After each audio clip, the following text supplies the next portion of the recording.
دل کی دو تعریفیں ہیں، جسمانی دل اور روحانی دل۔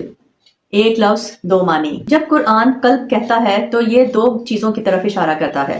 جسمانی دل وہ جو آپ کے دل میں دھڑکتا ہے، جس کے بارے میں ہم نے پچھلی ویڈیو میں بات کی تھی۔ روحانی دل آپ کے وجود کا مرکز ہے، آپ کی روح کا قطب نما، آپ کی حقیقی شناخت۔ آج ہم اس روحانی دل کے بارے میں بات کریں گے۔ روحانی دل کیا ہے؟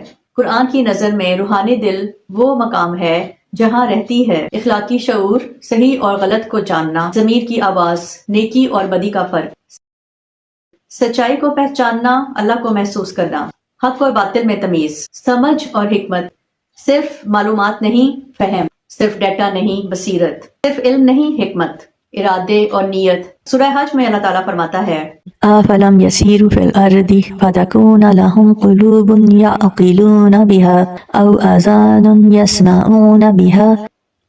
کیا وہ زمین میں چلے پھرے نہیں کہ ان کے دل ہوتے جن سے وہ سمجھتے، یا کان ہوتے جن سے وہ سنتے؟ بے شک آنکھیں اندھی نہیں ہوتی بلکہ ان کے سینوں میں دل اندھے ہوتے ہیں۔ یہ آیت کیا کہہ رہی ہے؟ جسمانی آنکھیں بالکل ٹھیک ہو سکتی ہیں، لیکن اگر اس کی روحانی آنکھ اندھی ہو جائے تو نہ وہ اچھائی کو سمجھ سکتا ہے، نہ ہی سچائی اور حق اور باطل میں تمیز کر سکتا ہے۔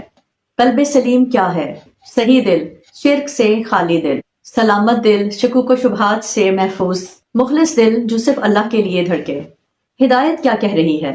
قیامت کے دن آپ کی ڈگری کام نہیں آئے گی، آپ کا بینک بیلنس کام نہیں آئے گا، آپ کی شہرت کام نہیں آئے گی، صرف آپ کے دل کی حالت کام آئے گی۔ حدیث کہتی ہے کہ جب آپ ایک گناہ کرتے ہیں تو آپ کے دل پر ایک دھبا بن جاتا ہے، اگر وہ توبہ کرے تو وہ دھبا مٹا دیا جاتا ہے، اور اگر باز آ جائے تو اس کا دل صاف کر دیا جاتا ہے، لیکن اگر وہ دوبارہ گناہ کرے تو وہ دھبا بڑھتا چلا جاتا ہے یہاں تک کہ وہ پورے دل کو ڈھک لیتا ہے۔ پھر رسول اللہ صلی اللہ علیہ وآلہ وسلم نے یہ آیت پڑھی۔ سورہ المطففین میں اللہ فرماتا ہے كَلَّا بَلْ رَانَ عَلَىٰ قُلُوبِهِم مَّا كَانُوا يَكْسِبُونَ۔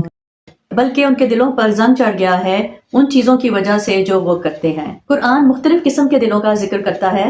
قلب سلیم، صاف، صحیح اور محفوظ دل، یہ حق اور باطل میں تمیز کر سکتا ہے۔ قلب منیب، رجوع کرنے والا دل، جو اللہ کی طرف لوٹنے والا اور توبہ کرنے والا دل۔ قلب مریض دل، شک اور نفاق میں مبتلا دل۔ فی قلوبہم مرض، ان کے دلوں میں بیماری ہے۔ قلب قاسی یا سخت دل، پتھر کی طرح سخت دل ہدایت قبول نہیں کرتا۔ قلب مقفل، مہر بند دل، یہ خطرناک حالت ہے، حق اور باطل میں فرق نہیں کر سکتا۔ ختم اللہ علی قلوبہم، ہم نے ان کے دلوں پر مہر لگا دی۔